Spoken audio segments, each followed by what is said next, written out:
Good afternoon. We are here with Joanne Dennison. Thanks for joining us, Joanne. Joanne is the meat guide, is what her clients as well as her colleagues and what I know her as. So we're really thrilled that Joanne was able to hop on with us this afternoon. So thanks for joining us, Joanne. Absolutely.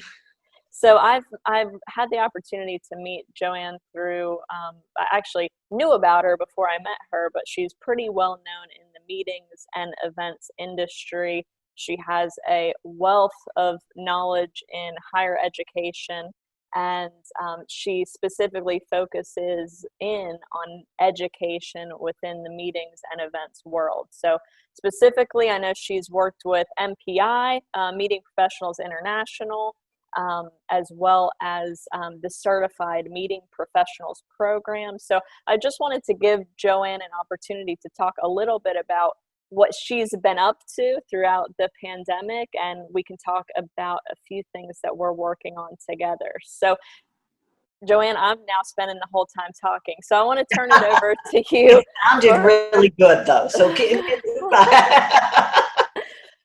So tell us a little bit about what it means to be the meat guide.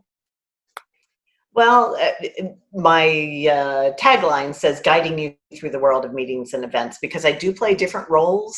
I do teach a lot. I present at other, at conferences. I write. I advise people, whether it be sometimes in their career or job situations or whole departments. And also even clients who are specifically working on an event. So I guide you through the world of meetings and events. So Okay. that's how it came to be. And I know you've traveled even before the pandemic. I know I've seen your name. You traveled around kind of doing these things at various conferences and events. Now in a pandemic world, what has your meat guide looked like? What has your day-to-day looked like in this world? Well, like everyone else, very interesting and very changing. But it's interesting because for years people had tried to get me to do virtual classes, virtual presentations, and I had pushed back very hard on them because honestly, I'm not a huge fan of like webinars and most technology. So I thought, well, if I don't like them, why would anyone like me doing them? So when push came to shove, I had to convert, especially one particular class in the spring, immediately because people were counting on it. And so I went, well, they need it, I do it. That's the role. And it's turned out to be far better than I would have expected. And now I'm always looking for opportunities to do all kinds of different things virtually. And so that's been really good, actually. And the other thing that the pandemic has allowed me to do, because I don't travel as much, is all those projects, all these things I wanted to create, books and products and new material and things like that. It's allowed me to do a lot of them. So that's pretty exciting. And so when we talk about the class, what is the class specifically focused on? Okay, so the most common class that I teach is a multi-day class. It's titled Meetings and Events Intensive Class, and a lot of people refer to it as the CMP, Certified Meeting Professional Prep Class. But a lot of people do take it who aren't doing their CMP, or even some who have already done their CMP, because I work really hard to teach material, and because I'm passionate about career advancement, how you use it in your organization to make your organization better and advance your career. So the version of it now is a 16-hour class. It's usually held over 4 days, 4 hours a day.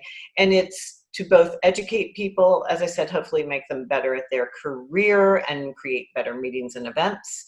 And this includes both planners and what we affectionately call suppliers, like yourself, but also to help them pass the CMP exam.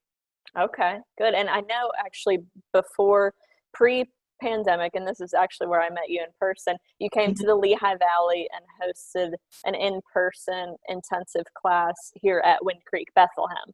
And so it's now come full circle, and you'll be doing that again this September. It's going to look a little different, but you will be coming back and hosting your intensive class at Wind Creek again here in a couple of weeks. So we're excited to have you back and doing that. So throughout the... Let me say one thing there. Sure. So last time I brought the people to Lehigh Valley. This time I'm taking Lehigh Valley to the rest of the world. There, that's good. I love that. That makes sense? Tagline. Yes. Good. So, We appreciate that.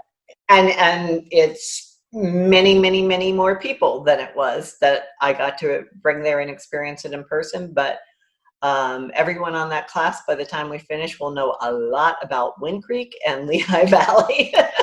So with that being said, now that you've kind of shifted to the virtual, have you found that your participation has diversified? Have you been able to reach more people, maybe different folks with all of this?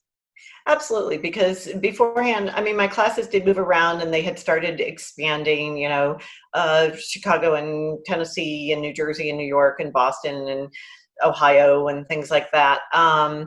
But still a lot of people couldn't always get to them. I mean, I was very blessed that people would fly to my classes.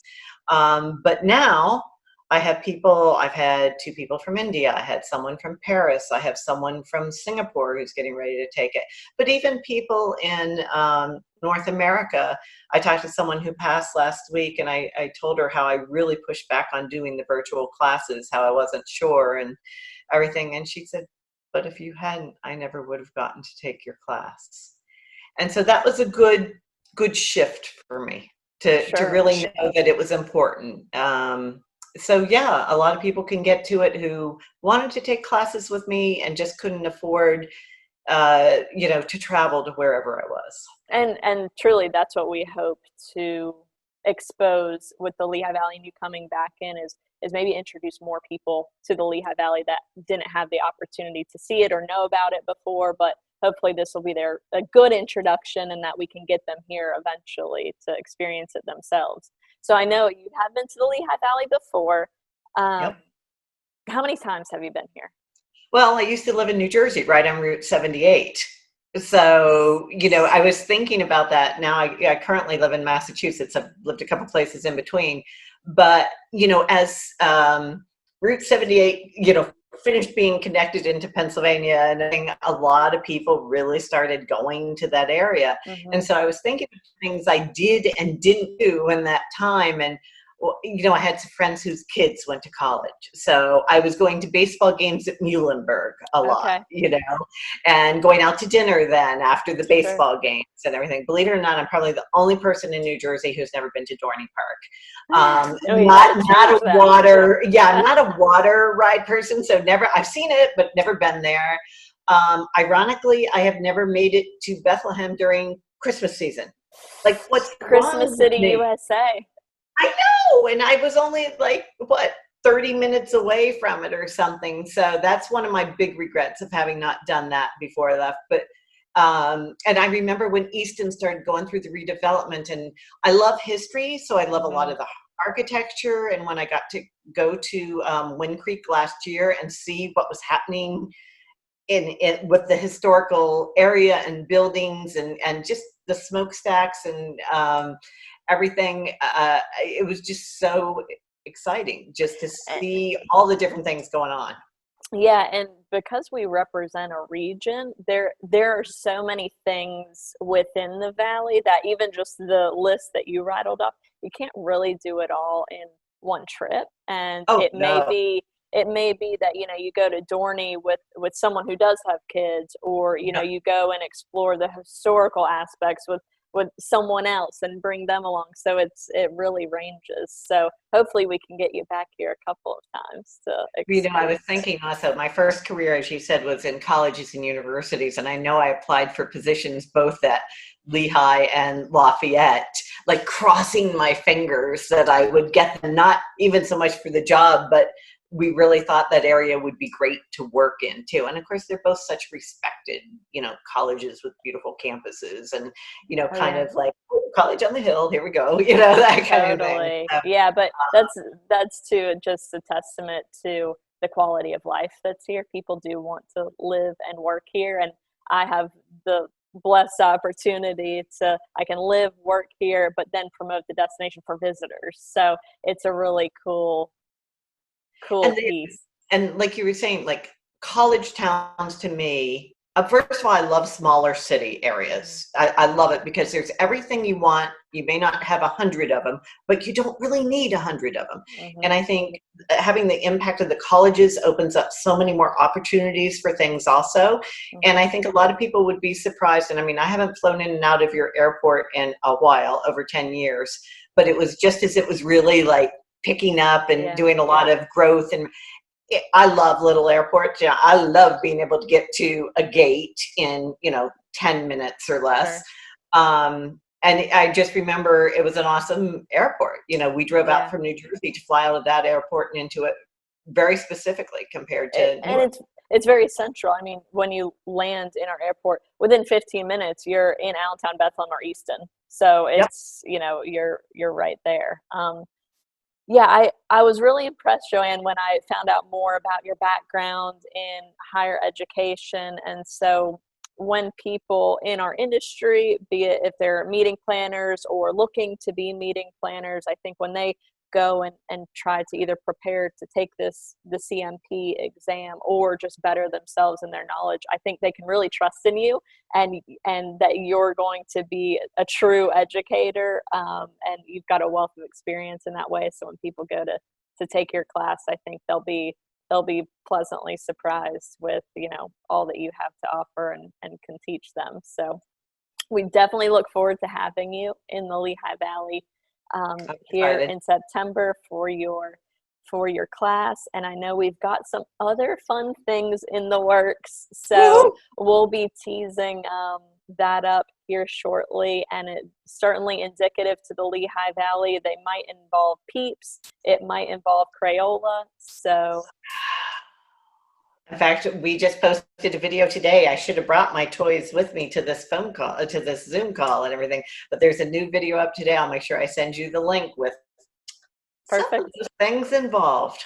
It's going to be fun. Well, Joanne, thanks for joining me today, and thanks for Thank all that you you do for asking. for our industry, and we just really appreciate you. Oh, well, thank you. Appreciate your support and help too. All right, bye-bye. Bye.